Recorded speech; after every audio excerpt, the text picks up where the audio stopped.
Hello everybody, welcome to another Fly UK stream. So today or tonight I'm going to do something a little bit different. I thought I'd go through the standard IFR tutorials basically, or challenges, or whatever you want to call them. And I wanted to take you on board with that. And as you can see, I haven't actually done any of them, so it's going to be interesting. It's going to be interesting. So. Yeah, climb and descent is the first one we're going to go through, and I'm going to go all the way through, and hopefully I pass the IFR test at the end of it. So we'll see what happens. Welcome to the stream. So I'm streaming on all platforms again, and for those that are just joining, so how will you find your airline training? The plan is to go and do the ATPL exams first. So I'm going down the modular route. So the ATPL exams I'll be doing with Bristol Ground School. So that's because I've got to work as well as study, work full time as well as study. So it's going to be a hard one, but I'm determined to get it done. I've already got the required hours to at least commence my commercial training after the ATPL exams have been done. The CPL training, multi-engine. So once the ATPL exams are out of the way, the plan is early next year is to go and do my multi-engine commercial license training, and then onto my instrument rating, multi-engine instrument rating, and then my MCC and jet orientation course. And then after that, I will have a frozen ATPL license and airline transport license, which I can then go ahead and apply for some airline jobs, and then from there they will obviously take me onto whatever type aircraft it's going to be, whether it's an Airbus A320 or a 737, etc. I'm super excited. I can't wait. Thanks for the likes and shares for those. So you got Theo, I think, Reginald, Kelly, Peter. Petro, thanks ever so much for those likes. I appreciate it. It helps push this live out. So obviously the last few lives have been doing A to B flights. A lot of them in a shared cockpit with a real Airbus A320 pilot. I just thought I'd do something a little bit different, and that's to go through the IFR navigation tutorials, basically, or challenges, all the way down to IFR test. How cool is that?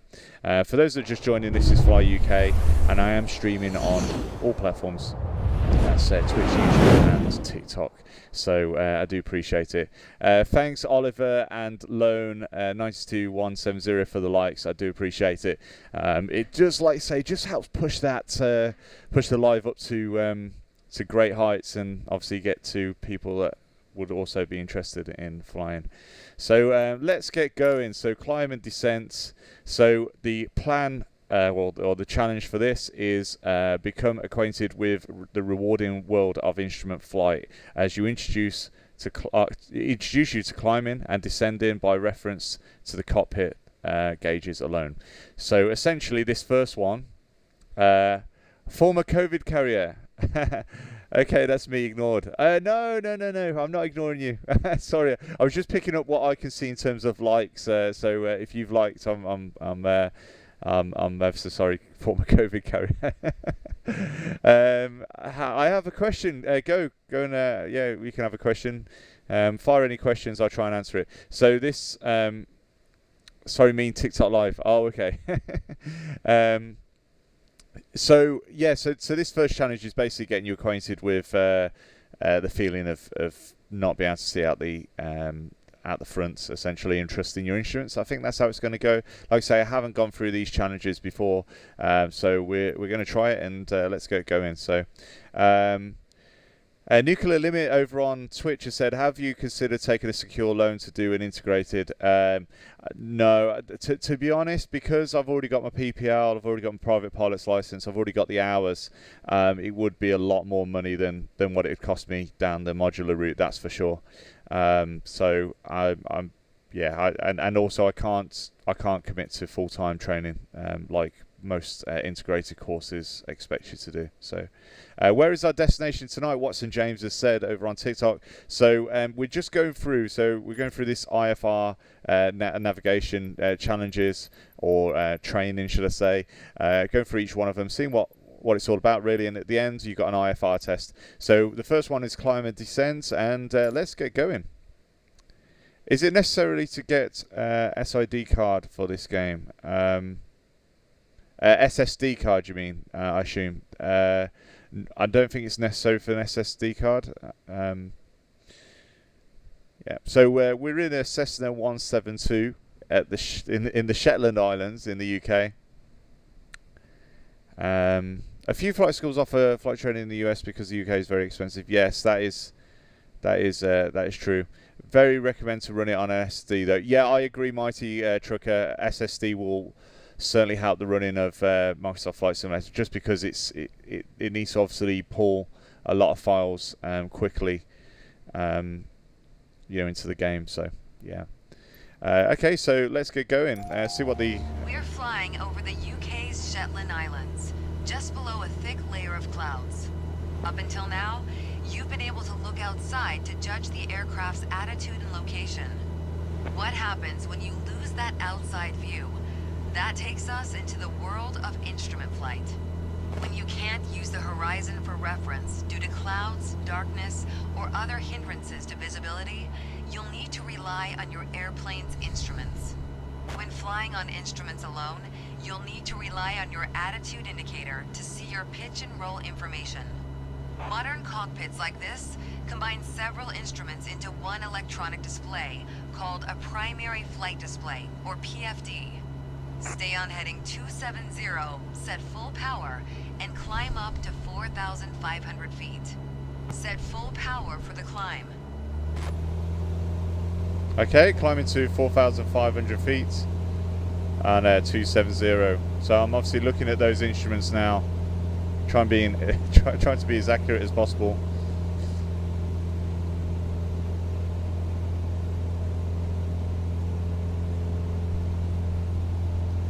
And we're going into cloud.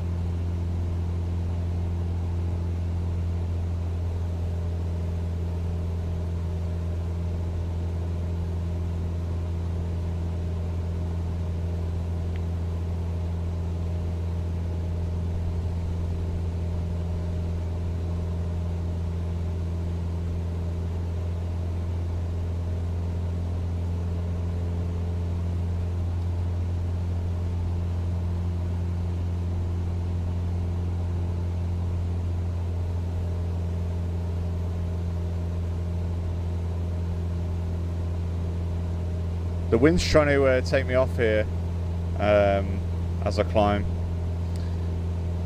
Take me off heading. So I keep nudging to the right. Hey, Pilot Milton, how you doing? So I'm going through the IFR navigation challenges, or the tutorials or whatever, just to see what it's all about. We're climbing up into the cloud layer. Notice how you're starting to lose your outside view. Instead of looking out the canopy, focus your attention on the cockpit instruments. You can maintain wings level using the attitude indicator. Continue climbing to 4,500 feet.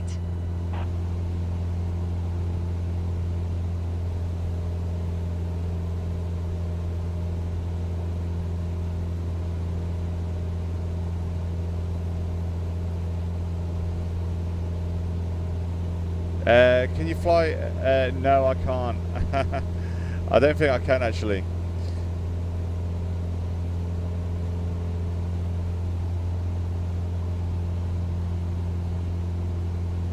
Okay, so I'm climbing to 4,500 feet.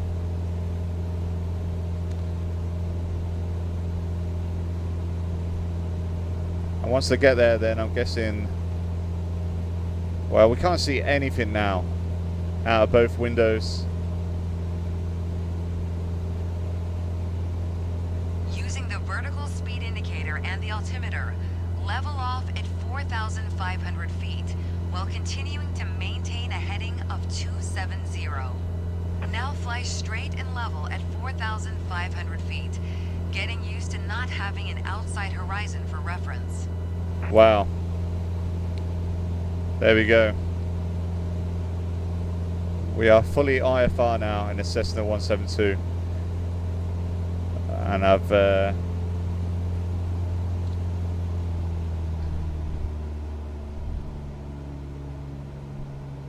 got to maintain 4,500 feet and a heading of 270. Okay, now keep us on this heading and take us down to 4,000 feet. Reduce Okay. power so that we can descend without gaining speed. Okay. Reducing power.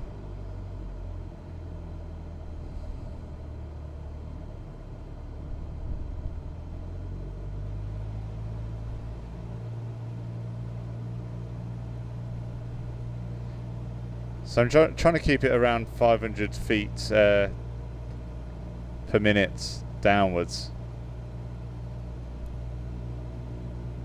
That seems a sensible speed to come down.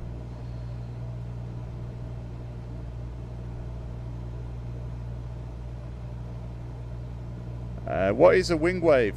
So if your radios pack in and Great. Increase power again for cruise and keep us at 4,000 feet. if your engines if your radios are not working, then a wing wave or is a way to signal to the tower or another pilot, for instance, and it's just by waggling the wings left and right like that.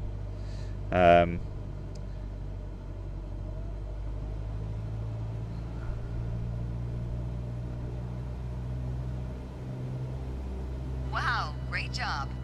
That's how things look and feel making altitude changes on instruments alone. You'll find it gets easier with experience.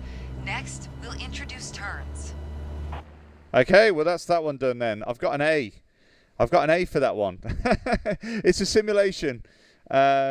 Okay, so so funny how people on VATSIM always seem to request VFR flight without taking into account any bad weather ahead, acquiring them to continue IFR.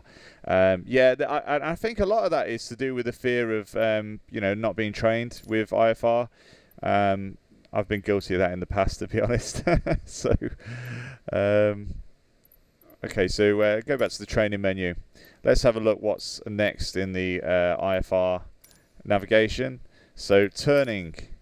Okay, so learn to change direction whilst starved of external references. Utilize the advancements made with glass cockpit instrumentation. There we go.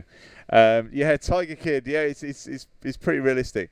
Fun or rather sad fact: John F. Kennedy Jr. lost his life flying a prop, not having enough IFR knowledge to get out of bad weather during a VFR flight. Oh blimey, that's yeah, I didn't know that. Okay, so next is turns in IFR.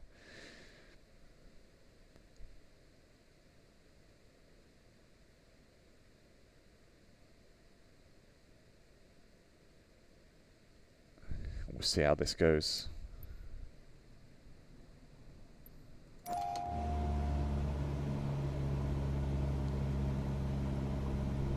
Now that you've tried some climbs and descents, we'll introduce turning. Throughout this lesson, maintain your current altitude of 4,000 feet. Our heading is the direction our nose is pointing, measured in degrees. The main electronic display in front of you is the primary flight display, or PFD. At the bottom center of the PFD, we see the horizontal situation indicator, or the HSI. The HSI shows us the direction our nose is pointing, called our heading. Headings are measured in degrees, with east being 090, south 180, west 270, and north 360. Currently, we're heading west. That's 270 degrees. When turning, we want to aim for a bank angle of around 20 degrees. Along the top of the attitude indicator are white lines. Each line represents 10 degrees. Normally, we use about 20 degrees of bank, which is the second white line. Let's try it out. Make a turn to the left onto heading 180 using 20 degrees of bank. Okay, 180. She's south. Keep turning until heading south, at which point smoothly roll back to wings level.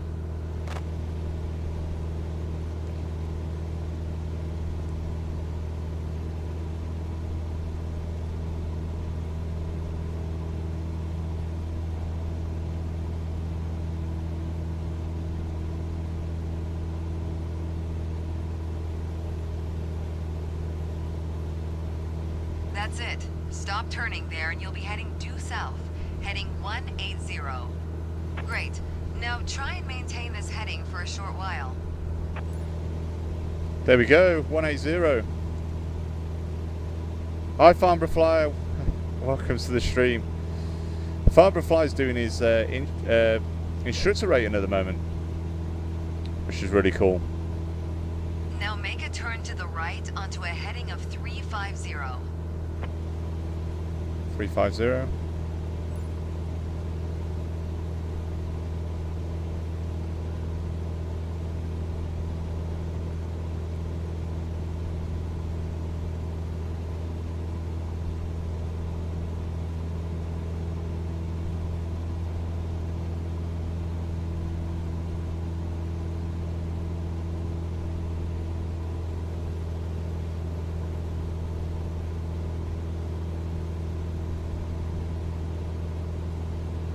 Just waiting for my exam now. Oh wow, you've blasted through that then, Farnborough Flyer.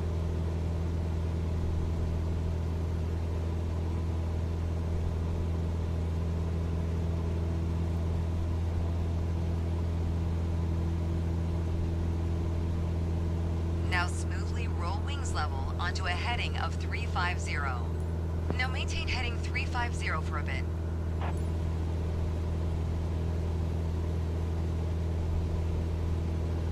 There we go. I think I need a little bit of practice turning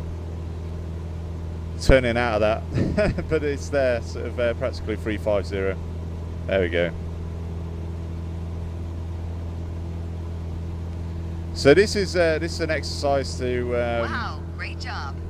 So that's how we make turns. It's an exercise to obviously doing turns within IFR. Speed changes. Okay, so that's that one done. I got an A for that as well. Look at that, flight school A. Okay, back to the training menu. Let's have a look what's next. IFR. Okay, so speed control.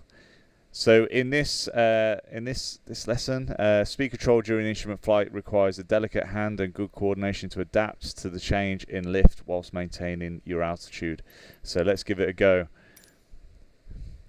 The IFR test at the end is going to be interesting, that's for sure.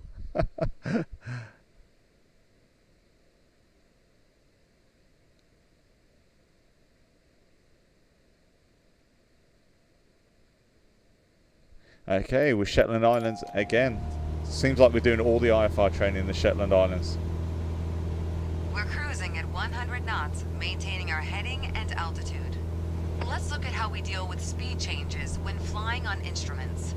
When slowing down, the wings produce less lift. Hi Andy, over on YouTube, how you doing? Progressively raise the nose in order to maintain altitude. Give it a try. Reduce power and bring the speed back to 70 knots. Remember to adjust the elevator trim so that you don't have to keep putting any pressure on the controls.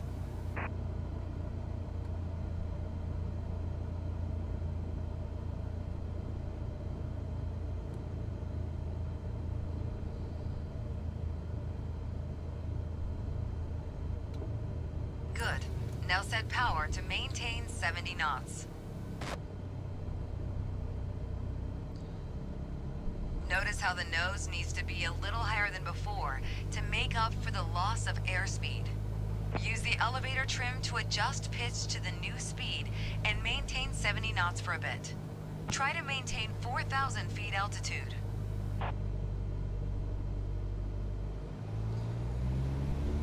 You need to be able to control altitude while adjusting speed.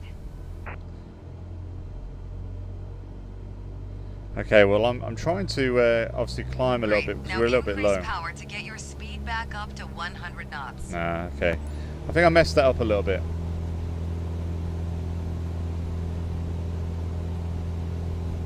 As we speed up, notice how you need to trim nose down to avoid climbing. Very realistic then with the Shetlands being IFR. That's correct.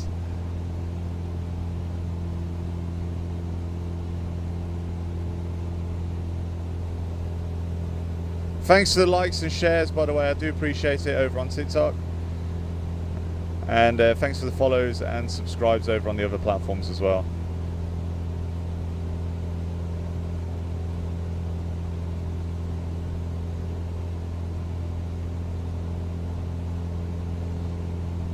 That's it. Now stabilize at 100 knots.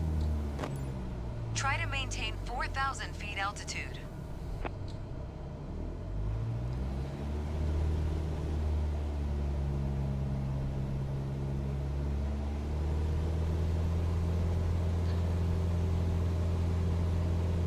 Good. Now we'll take flap settings into account. Oh, blimey. Flaps give a boost in Flap lift, settings which now. we'll need to control in order to maintain our altitude. They also add drag, making us slow down more quickly, so be careful not to get too slow. Reduce power and slow us down to 60 knots. Try to maintain 4,000 feet altitude. Good. Now extend the flaps to 10 degrees. Now set flaps at 20 degrees. With the extra drag, start adding power so you don't drop below your target airspeed of 60 knots. Now stabilize at 60 knots and trim for level flight.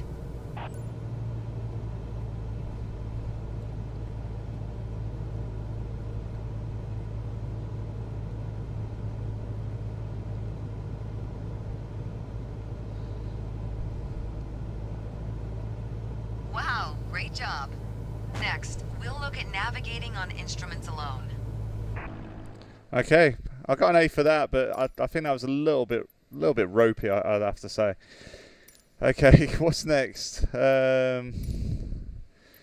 Okay, VOR basics. So this is using your radio beacons, which is kind of cool. Next time, fly an Airbus. I've done an Airbus last couple of streams, but I will. I just thought I'd try something a little bit different. So we're going to be doing VOR navigation on this one and experiencing that.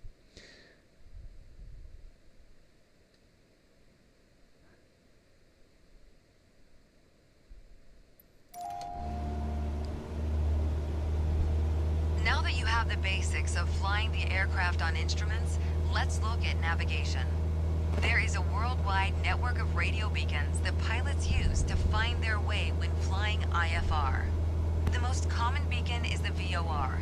I've tuned the Sumberg VOR into your nav radio, which we're going to fly toward. To get there, we'll use the Course Deviation Indicator, CDI. That's the green arrow and bar on the HSI. I've set the CDI for a course of 170. That means we want to arrive at the VOR on a heading of 170. The CDI shows us if we are on our selected course. If the bar is to the left of center, we need to fly to the left to recapture our course. The bar is currently over to the right, so keep flying on this heading and wait for the CDI bar to start moving towards the middle. Okay, so I'm not used to this sort of system. The PA-28 that I fly is it's what they call steam gauges. It doesn't have a panel, a nice Garmin panel like this.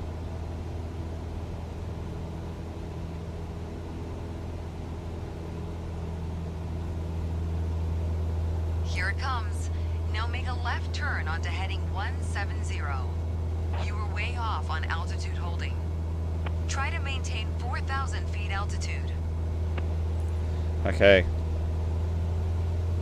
I was that fixated on the... Now keep the CDI bar centered, and it'll take us to the VOR. That's fixated on the VOR that I forgot. I forgot to look at my speed, my altitude. Sorry.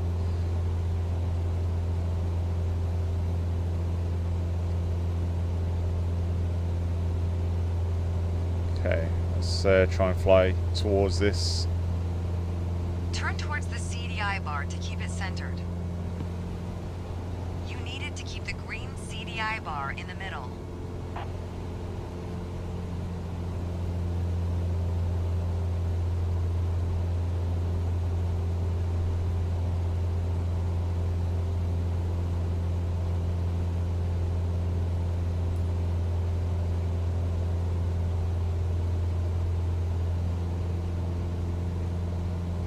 Okay, that's looking a little bit better.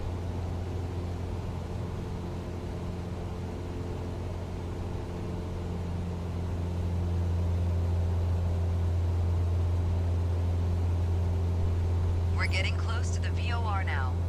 The CDI indications might become erratic or disappear when reaching a VOR, but this is normal. Keep flying straight ahead on heading 170 for a couple miles.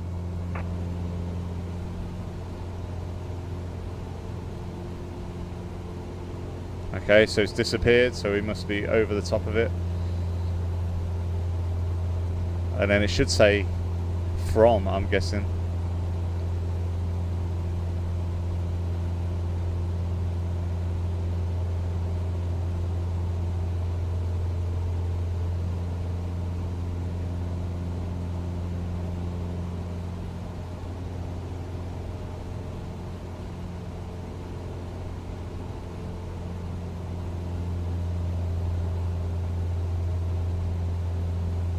Come right to the centre of CDI. Ah, thanks, Farmer Fire. Sorry, I only just seen that.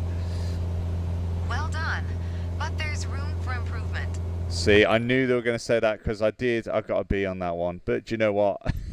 You can't get everything right, I suppose. Room for improvement. So that's because I didn't track my correct altitude. Okay, NDB. So get to grips with the classical method of radio navigation by following a simple needle driven by an automatic direction finder ADF. Okay, so let's give this a go. Thanks for the follows, thanks for the shares, and thanks for the likes. What is your name? It's Dan, Queen. Hi to those that are watching on the other platforms as well, Twitch, YouTube, TikTok, wherever you are. Okay, so let's go through this method now. This time we'll focus on non-directional beacons, or NDB. The NDB is tuned on the automatic direction finding ADF radio and is shown as a blue needle on the HSI. As Sumburg NDB is tuned, the needle is pointing straight towards it, which is to our right. Maintain 4,000 feet and heading 180, and watch what the needle does. Okay, 180.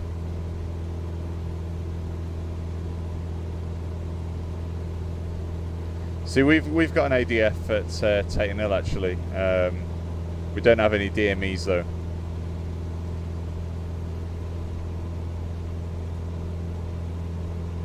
But ADFs also point to electrical storms as well. Well, the instruments on the aircraft anyway. Hello, Alex. Notice Sylvester. how the needle always points directly towards the NDB. As we continue to fly south, the needle moves farther toward the bottom of the HSI. The needle will move whenever we are not traveling directly to or from the NDB.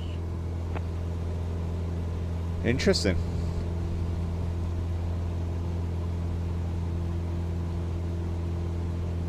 Make a turn to the right, towards the NDB needle.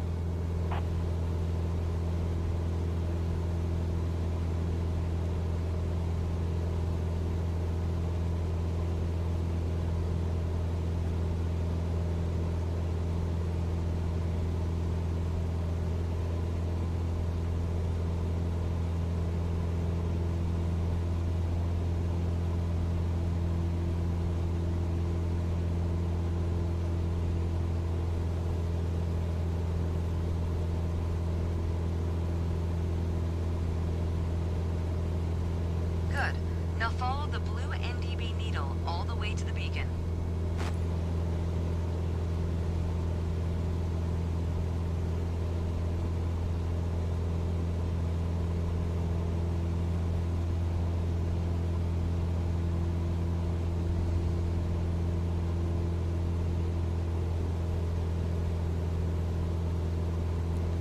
It should show the distance, shouldn't it, the DME? I'm wondering where it is. Oh, okay. There's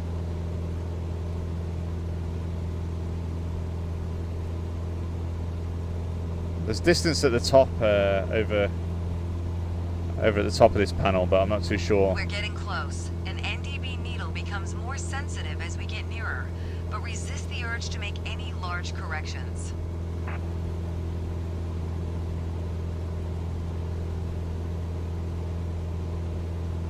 Now see how the needle spins around and points behind us. Wow, great job. You've now taken a look at basic IFR navigation. So next, we'll cover how to get us on the ground. Okay, so wow, I got an A for that one at least. DME does normally in the right corner. Yeah, I couldn't see the distance because the ones the PA-28 and the Cessnas that I fly got the old sort of radio stacks, and usually it's got the distance in the in on the side of it basically. So that's very strange. Okay, so what's next? ILS approach in a Cessna. This is going to be interesting. So get us back to Earth and experience the most common type of instrument landing aid in use today, the ILS, the Instrument Landing System. So we're in the Shetland Islands as well. Let's see how we go with this one. Jenna, ice. Ooh, looks foggy, definitely. Proper IFR conditions. Look at this. So now you've got the basics of flying on instruments. Now we need to get back on the ground. The most common landing aid is the Instrument Landing System, or ILS for short. An ILS uses two directional radio signals, one for lateral guidance. Hi TikTok Scotland, how you doing? And the other for vertical guidance called the glide slope. The localizer provides lateral guidance, which directs you onto the runway centerline. The glide slope provides the intended descent angle onto the runway. The localizer is displayed with the CDI, much like in the VOR lesson. Keep flying on a heading of 210 at 1,500 feet, and we'll watch for the localizer to come alive. The localizer is moving now. Make a gentle turn to the right, intercepting the localizer and keeping the CDI in the middle. Try to maintain 1,500 feet until we intercept the glide slope. You needed to stay at 1,500 feet until reaching the glide slope. Good. Now keep the localizer bar centered and maintain 1,500 feet.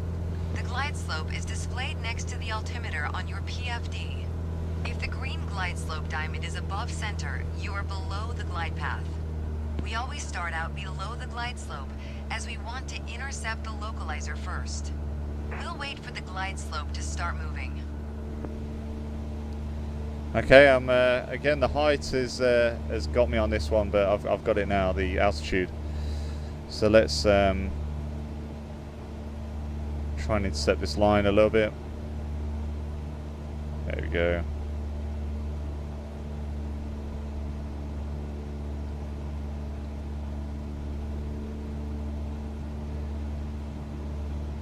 Again, it's not particularly foggy out there. Glide slope. Maintain 1,500 feet until it almost reaches the center.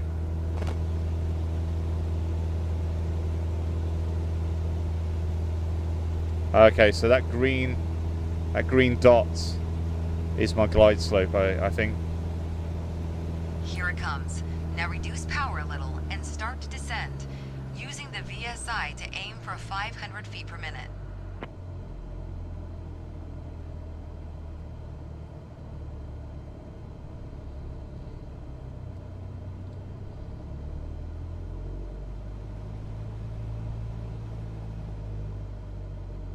.500 Keep people. both the localizer and glide slope indications centered all the way down to the ground.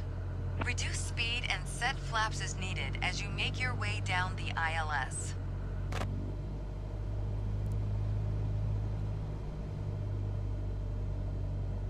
Wow, this is definitely harder in a Cessna 172. I'm trying not to look out the window. Hey, hello Funky Duck, how you doing?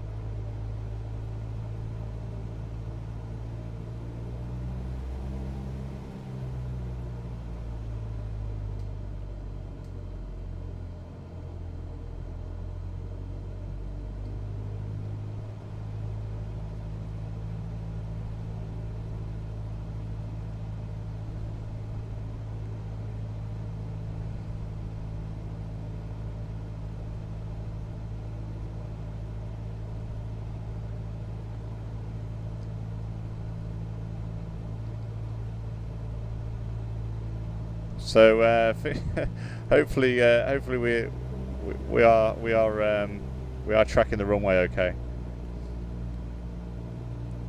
I'll put my head out the window in a minute. 270 is the runway.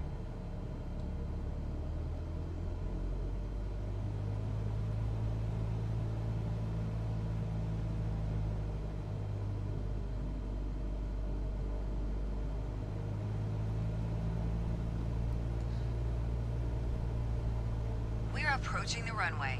Okay. This approach has an offset, meaning that the localizer and runway aren't lined up together exactly. Ah, okay. Focus on There we go. following the ILS for now.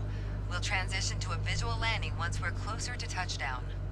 Make only small corrections and remember that each will be more critical as we approach touchdown.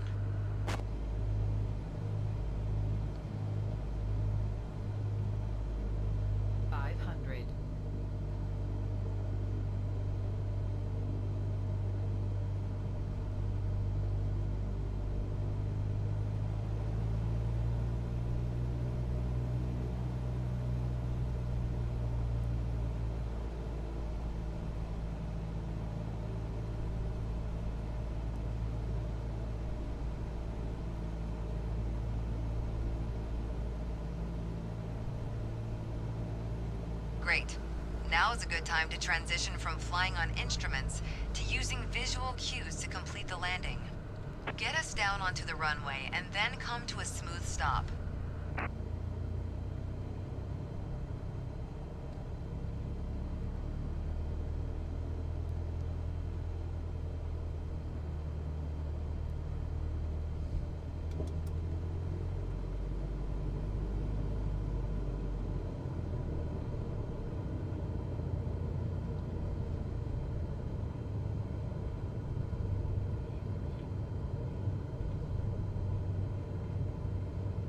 Watch out. Oh, you failed the activity? Surely not. What's going on? Oh, how embarrassing. I think that's flying all those Airbuses and thought I was I don't think that was too bad of a landing. I've had worse. Oh my word, we've got to try that again then. I thought that wasn't too bad. The basics of flying on instruments. Now we need to get back How on the ground. embarrassing. The most common landing aid is the instrument landing system. Dan, I'm dead or now. ILS for short. An ILS uses two directional radio Oh, signals. no. One for lateral guidance called a localizer, and the other for vertical guidance called the TikTok glide Scotland. slope. What was that all Localizer about? I don't know, provides Farnborough lateral Fire, guidance, but which directs you onto he the obviously didn't runway like center it. line. He obviously The didn't glide like it. slope provides the intended descent angle onto I thought the that was runway. alright. The localizer is displayed with a CDI, much like in the VOR lesson. Keep flying on a heading of 210 at 1,500 feet. We'll try And we'll again. watch for the We'll try localizer again. to come alive. The localizer is moving now. Make a gentle turn to the right, intercepting the localizer and keeping the CDI in the middle. Try to maintain 1,500 feet until we intercept the glide slope. You needed to stay at 1,500 feet until reaching the glide slope. Good. Now keep the localizer bar centered and maintain 1,500 feet. The glide slope is displayed next to the altimeter on your PFD. If the green glide slope diamond is above center, you are below the glide path. We always start out below the glide slope as we want to intercept the localizer Your first. flight examiner is We'll harsh. wait for the glide slope to start moving. Oh no. And well, actually, I'm looking at comments and I'm not maintaining 1,500 feet, so I don't know whether he was that harsh or not. We'll get back up there. Okay, there we go.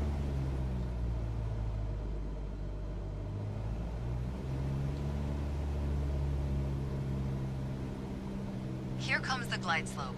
Maintain 1,500 feet until it almost reaches the center. End of the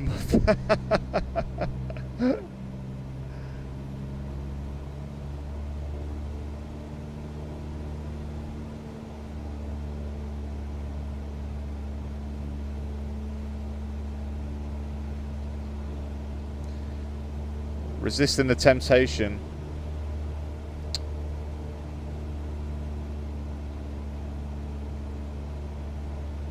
Here it comes.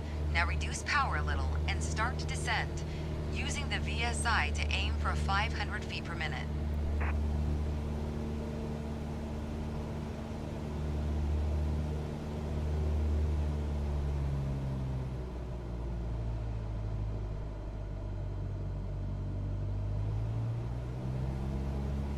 Keep both the localizer and glide slope indications centered all the way down to the ground.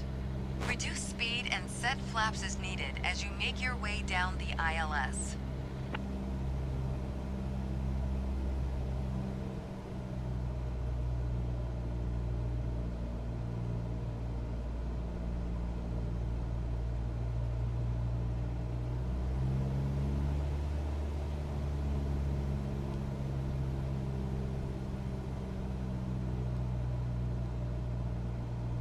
Okay, what's ILS? Instrument Landing System.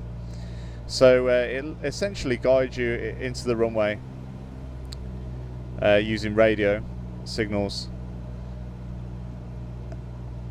and you don't have to have the benefit of seeing out the window, which is why I'm focusing inside the cockpit while we do this to make it a fair test.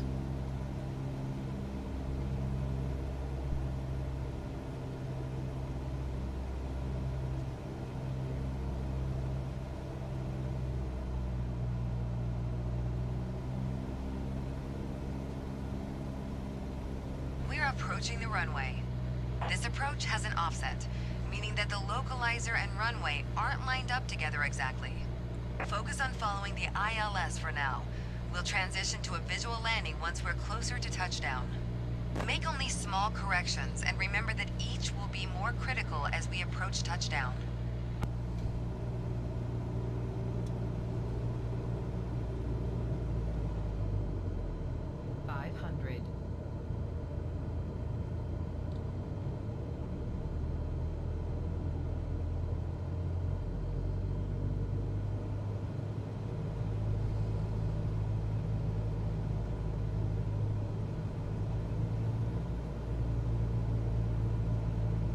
We got too far off the localizer.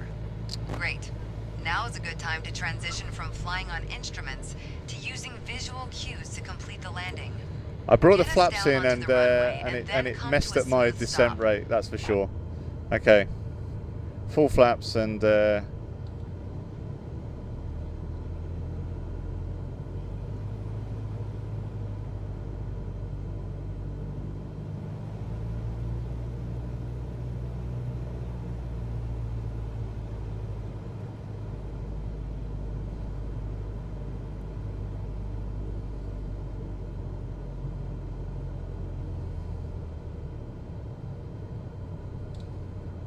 Watch out. I reckon it's I reckon that it's broken. Okay, we're gonna just pretend. I mean, there was nothing wrong with that landing. That's the second time now. I'm gonna basically skip that, and we'll go on to the next one. I'll find out what's going on there, but that's I don't think that was too bad. What's your thoughts? Okay, so flight training. Go back to IFR navigation, and we'll go for the IFR test then. No pressure. Too fast? No, it was only like you're just a bad pilot. I know. I'm thinking that now. Glitchy. Farnborough Flyer said. Funky duck. Twice. Too fast. No, it was like literally 55 knots, which is, if anything, a little bit on the slow side, to be honest. But you know, I was flaring at that point. Okay, IFR test. Alright, it's time to put what you've learned into practice. We're at 5,000 feet following a GPS route towards Sunberg. I'll ask you to perform some handling tasks to test your IFR flying skills. Follow the GPS as shown in magenta on your CDI, maintaining 5,000 feet and 110 knots.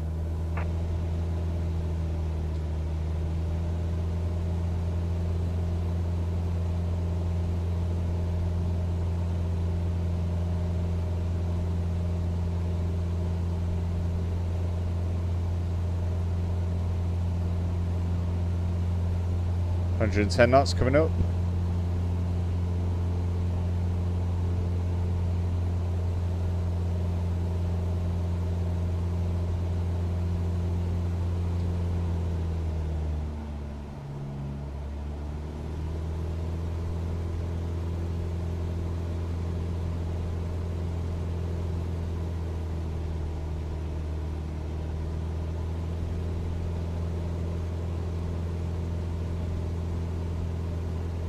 And 50,000 feet.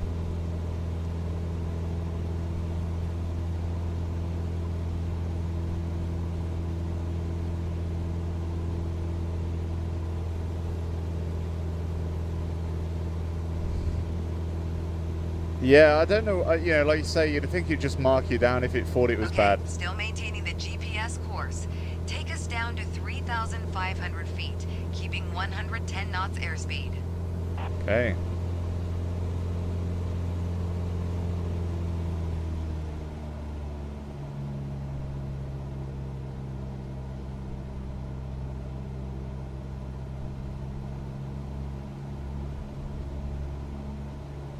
$3,500 feet. Just keeping an eye on that GPS now.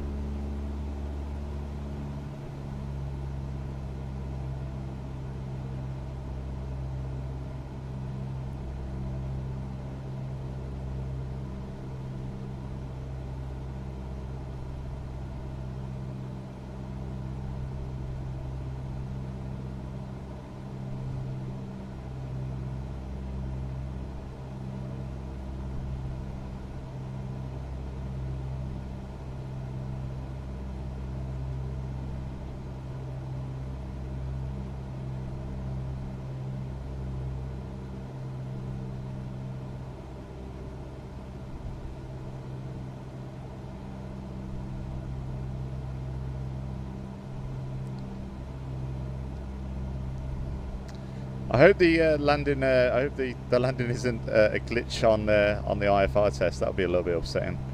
3,500 just coming up now.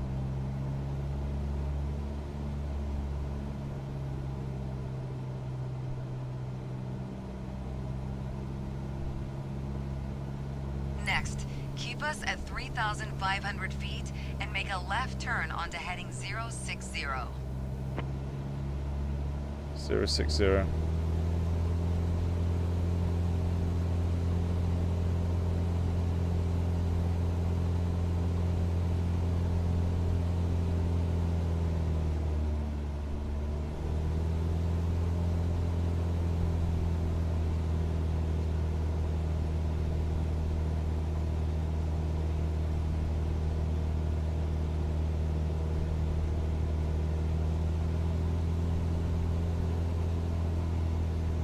All right, let's throw some other things your way. Please bring the speed back to 70 knots. 70 knots, but I've got to maintain 3,500 feet, so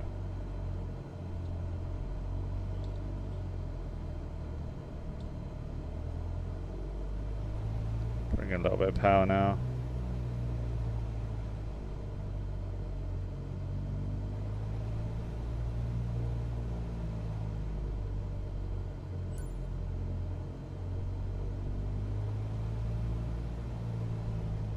Alright, now keep us at 3,500 feet, 70 knots, and turn us to the right onto heading 225.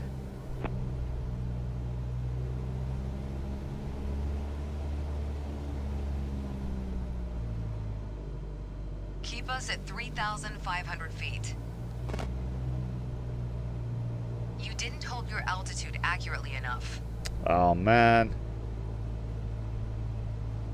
Yeah, it's coming off.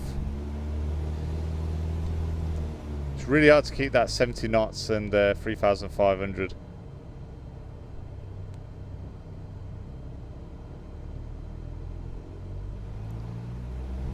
I think I need some more practice.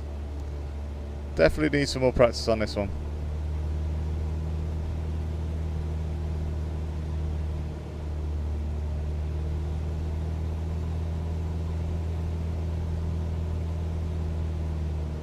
Yeah, I think that's certainly not going to happen on this one. I think I'll try that one more time, and if this is not, then it's if this is not happening, then then it's just definitely not happening. Have you extracted your gear, Cough? Hello, Evan, over on YouTube. I've got the new Boeing TCA yoke. Wow. I'll try this one more time. If not, then I'm going to go on some landing requests. It's time to put what you've learned into practice. We're at 5,000 feet following a GPS route towards Sunberg. I'll ask you to perform some handling tasks to test your IFR flying skills. Follow the GPS as shown in magenta on your CDI, maintaining 5,000 feet and 110 knots. Yes, I believe so, Fishy, not Banana.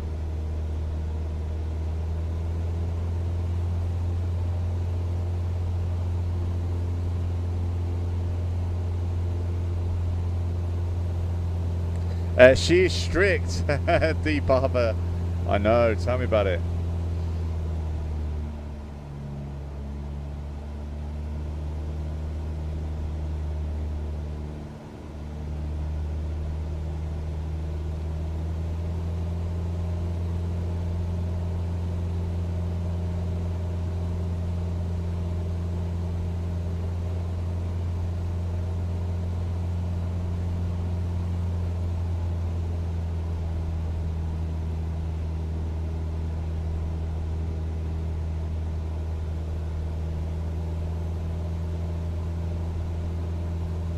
This is certainly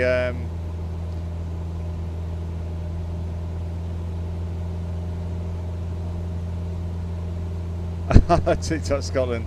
Oh, you don't want to do that. Okay, still maintaining the GPS course. Take us down to 3,500 feet, keeping 110 knots airspeed. Okay, 3,500 feet.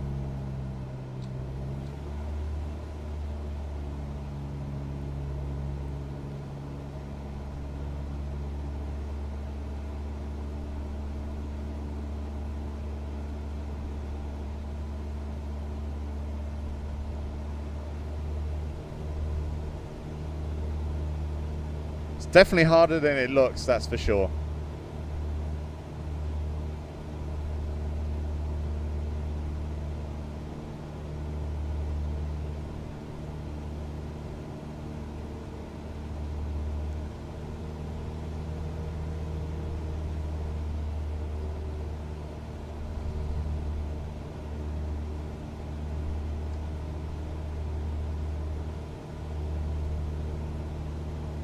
Sunset in the UK.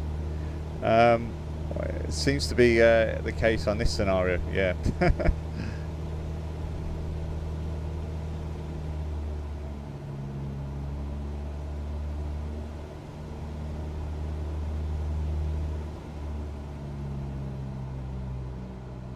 So we're going down to 3,500 feet. But we've got to maintain 110 knots. While maintaining the GPS.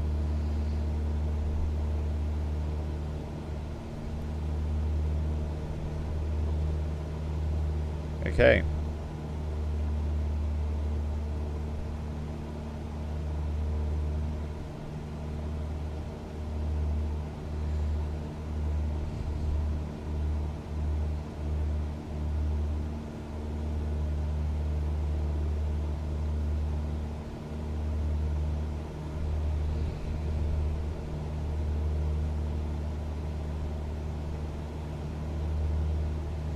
How many hours have you logged? Around 170 hours in real life, that is, of course.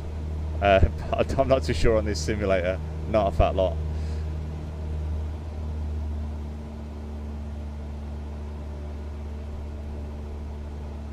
It's still morning here in Washington State. Oh, wow.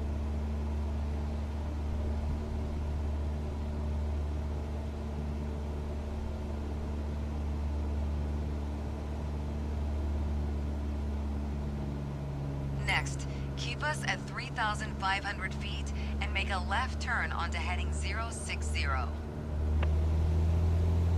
060.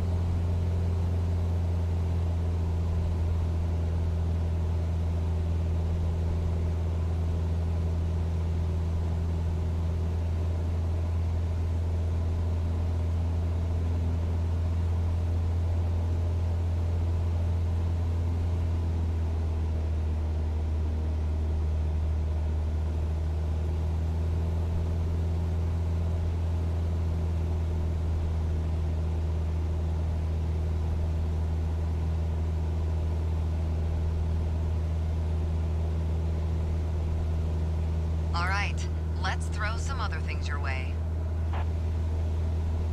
Please bring the speed back to 70 knots.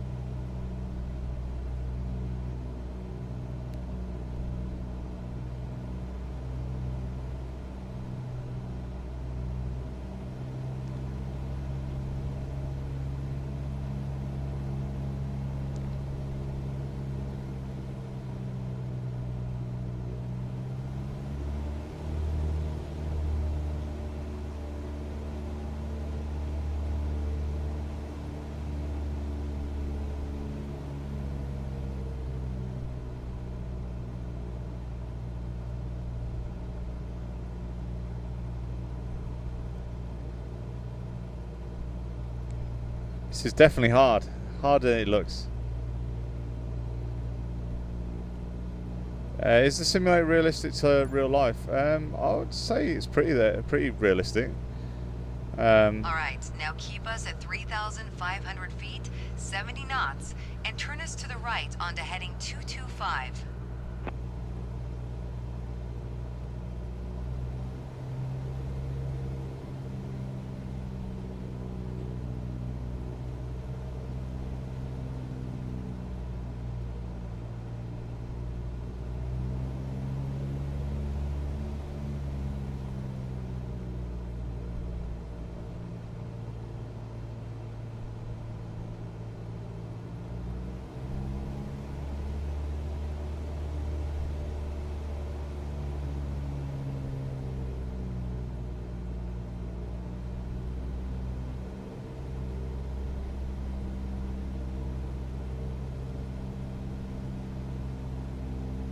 Two, 225. There we go. Roll it out. Okay, now get us back to 110 knots.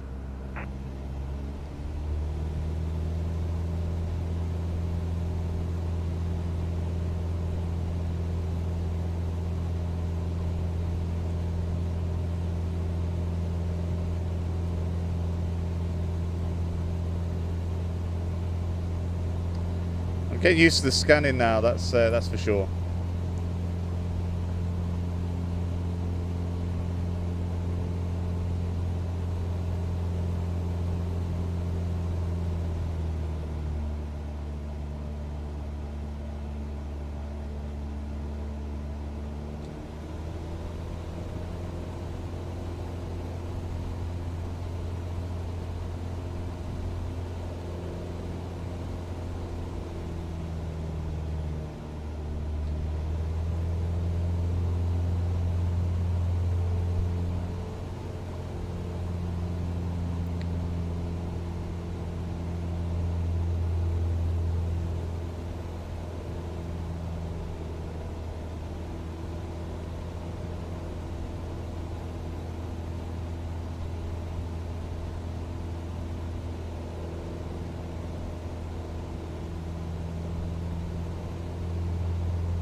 Okay, so well, I'm at the required speed and altitude.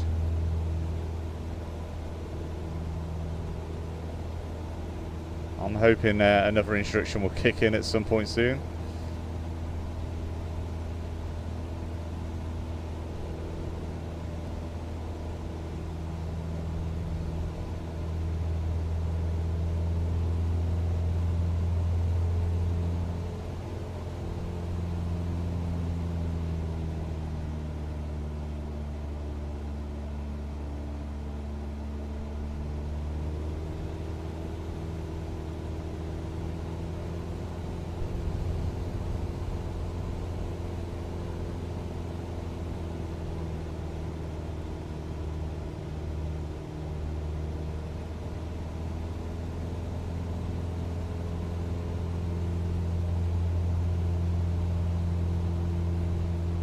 Evening, Steve. How you doing?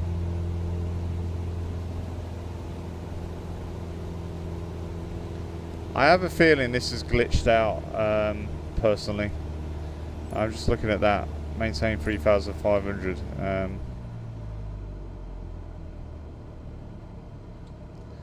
I have a feeling it's glitched out, essentially.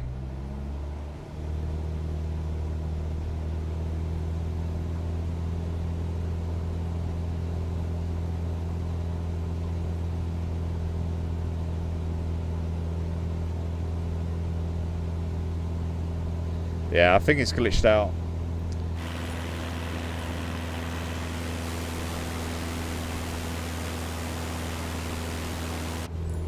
Okay, well we'll give that we'll end it there, I'm afraid. So yeah, I was pretty happy, you know, if I look at the sort of performance of that for myself, I'll give myself a pat on the back. it was I was pleased with that. So okay, so let's answer some comments before we go a little bit further. So, will you obtain an ESA license? So I've got a UK license at the moment. I mean, it was part of obviously ESA, but I think I'll continue down the UK license route just because it matches what I have, and I'm based obviously in the UK, etc. Don't plan on working in or being based over in the Europe. That's not the plans anyway. So I'm going to continue down there, and if I need to obviously convert it or add something on, then I'll deal with that at the time. Okay, so what I'm going to do is I'm going to do a landing request thing next. So that was just the IFR sort of challenge. I thought I'd do it. For those that want to support the channel further than just obviously liking and obviously just being on the lives, which I do appreciate, then I have set up a Patreon page for those that want to obviously support further. And in exchange, I'll provide sort of behind the scenes sort of content and posts and some extra privileges, like, you know, listing all the people that are in economy, standard class and first class at the start of each simulator stream. And first class will also get extra privileges further, like a Q&A once a month with myself and other guests, like Jerry, who's the real Airbus A320 pilot. So that'll be a private session just for the first class passengers, and it's limited to 12 spaces only. So that's the Patreon anyway, and I just thought I'd mention that just in case any of you are interested in supporting further. All the spaces are limited, so I've based it roughly on the United configuration, and because they've got like economy plus and first class, so I've just changed that to economy, business and first class. So yeah, for that's just in case you want to support the channel further. It'll be much appreciated. There we go. And I will also obviously in return give you extra privileges for that. So okay, so I'm going to end the live now, and I'm going to come back and do some landing requests, which is very popular. So yeah, hopefully see some of you that are watching the stream now. So I'll hop over to that in the next 5 minutes or so. See you shortly.